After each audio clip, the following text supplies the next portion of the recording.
ഒരു മിസൈൽ, അത് വിക്ഷേപിക്കാൻ മിനിറ്റുകൾ പോലും വേണ്ട.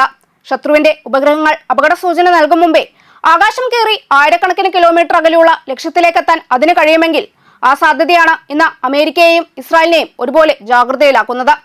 ഖര-ഇന്ധനത്തിൽ പ്രവർത്തിക്കുന്ന പുതിയ തലമുറ ദീർഘദൂര ബാലിസ്റ്റിക് മിസൈലായ സെജൽ-3 വികസിപ്പിക്കാനുള്ള ഇറാന്റെ ശ്രമം വെറുമൊരു ആയുധ വികസന വാർത്തയല്ല, മറിച്ച് പശ്ചിമേഷ്യയിലെ സൈനിക സന്തുലിതാവസ്ഥയെ തന്നെ മാറ്റിമറിക്കാൻ ശേഷിയുള്ള ഒരു തന്ത്രപരമായ നീക്കമായാണ് ഇത് വിലയിരുത്തപ്പെടുന്നത്.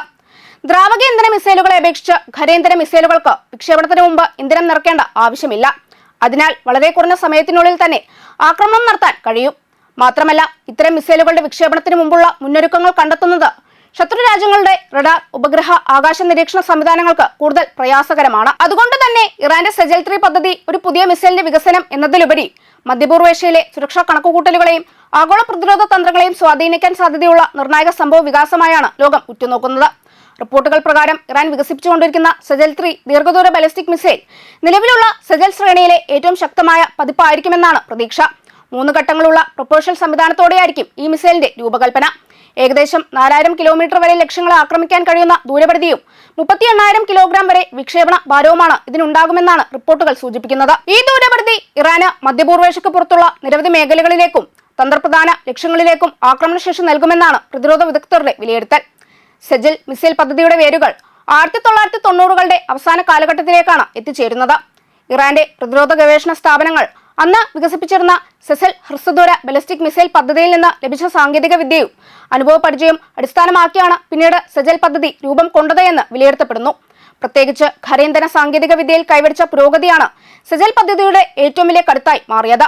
ദ്രാവക ഇന്ധന മിസൈലുകളെ അപേക്ഷിച്ച് ഖര-ഇന്ധന മിസൈലുകൾക്ക് വളരെ വേഗത്തിൽ വിക്ഷേപണത്തിന് തയ്യാറാകാൻ കഴിയുമെന്നതിനാൽ യുദ്ധസാഹചര്യങ്ങളിൽ അവർക്ക് കൂടുതൽ തന്ത്രപരമായ മുൻതൂക്കം ലഭിക്കുന്നു. സെജൽ പദ്ധതിയുടെ വികസനത്തിൽ ചൈനയുടെ സാങ്കേതിക സഹായം ലഭിച്ചിട്ടുണ്ടാകാമെന്ന വിലയിരുത്തലും വിവിധ അന്താരാഷ്ട്ര റിപ്പോർട്ടുകളിൽ ഉയരുന്നുണ്ട്. എന്നാൽ ഈ വിഷയത്തിൽ ഇറാനോ ചൈനയോ ഔദ്യോഗിക സ്ഥിരീകരണം നൽകിയിട്ടില്ല. നിലവിലുള്ള സെജൽ മിസൈലിന്റെ കഴിവുകളെ കൂടുതൽ മെച്ചപ്പെടുത്തി ദൂരപരിധിയും കൃത്യതയും പ്രവർത്തനക്ഷമതയും വർദ്ധിപ്പിക്കുക എന്ന ലക്ഷ്യത്തോടെയാണ് സെജൽ-3 വികസിപ്പിക്കുന്നത് എന്നാണ് വിലയിരുത്തൽ. പദ്ധതി വിജയകരമായി പൂർത്തിയായാൽ ഇറാന്റെ ദീർഘദൂര മിസൈൽ ശേഖരത്തിലെ ഏറ്റവും പ്രധാനപ്പെട്ട ആയുധങ്ങളിലൊന്നായി സെജൽ-3 മാറുമെന്നും മധ്യപൂർവേഷ്യയിലെ സൈനിക ശക്തി സമവാക്യത്തിൽ നിർണായക സ്വാധീനം ചെലുത്താൻ ഇതിന് കഴിയുമെന്നും പ്രതിരോധ വിദഗ്ധർ ചൂണ്ടിക്കാട്ടുന്നു. ഷബാഹ്-3 മിസൈലിന് സമാനമായ വലുപ്പവും ദൂരപരിധിയും ഉണ്ടായിരുന്നാലും ഖര-ഇന്ധനത്തിന്റെ ഉപയോഗമാണ് സെജലിനെ വ്യത്യസ്തമാക്കുന്നത്. വിക്ഷേപണത്തിന് തൊട്ടുമുമ്പ് ഇന്ധനം നിറയ്ക്കേണ്ട ആവശ്യമില്ലാത്തതിനാൽ മിസൈൽ എളുപ്പത്തിൽ കൊണ്ടുപോകാനും വളരെ കുറഞ്ഞ സമയത്തിനുള്ളിൽ പ്രയോഗിക്കാനും കഴിയും. അതേസമയം ഖര-ഇന്ധന മിസൈലുകളുടെ മാർഗനിർദ്ദേശവും നിയന്ത്രണ സംവിധാനവും താരതമ്യേന കൂടുതൽ സങ്കീർണമാണെന്നും വിദഗ്ധർ ചൂണ്ടിക്കാട്ടുന്നു. നിലവിലെ സെജൽ മിസൈലിന് ഏകദേശം 17.6 മീറ്റർ നീളവും 1.25 മീറ്റർ വ്യാസവും 23,600 കിലോഗ്രാം വിക്ഷേപണ ഭാരവുമുണ്ട്. 500 മുതൽ 1500 കിലോഗ്രാം വരെ ഭാരമുള്ള പെലോഡ് വഹിക്കാൻ ഇതിന് കഴിയും. പ്രത്യേക ട്രാൻസ്പോർട്ടർ എറക്ടർ ലോഞ്ചർ വാഹനത്തിൽ നിന്നാണ് മിസൈൽ വിക്ഷേപിക്കുന്നത്.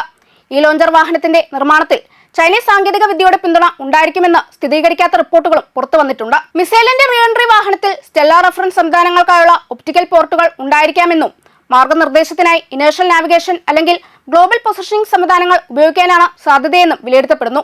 സെജൽ-3 പദ്ധതി വിജയകരമായി യാഥാർത്ഥ്യമായാൽ അത് ഇറാന്റെ മിസൈൽ ശേഖരത്തിലേക്കുള്ള മറ്റൊരു കൂടിച്ചേർക്കൽ മാത്രമായിരിക്കില്ല, മറിച്ച് ആദ്യമേ സൂചിപ്പിച്ചതുപോലെ മധ്യപൂർവേഷ്യയിലെ സൈനിക ശക്തി സമവാക്യത്തെ തന്നെ സ്വാധീനിക്കാൻ ശേഷിയുള്ള ഒരു തന്ത്രപരമായ മുന്നേറ്റമായിരിക്കും അത്.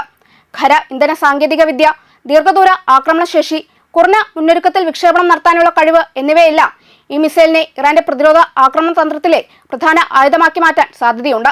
അതേസമയം ഇറാന്റെ മിസൈൽ ശേഷിയിലെ ഓരോ പുരോഗതിയും മേഖലയിലെ എതിരാളി രാജ്യങ്ങളെയും ആഗോള ശക്തികളെയും അവരുടെ പ്രതിരോധ നയങ്ങൾ പുനർപരിശോധിക്കാൻ നിർബന്ധിതമാക്കുകയാണ് എന്നതും ഒരു യാഥാർത്ഥ്യമാണ്.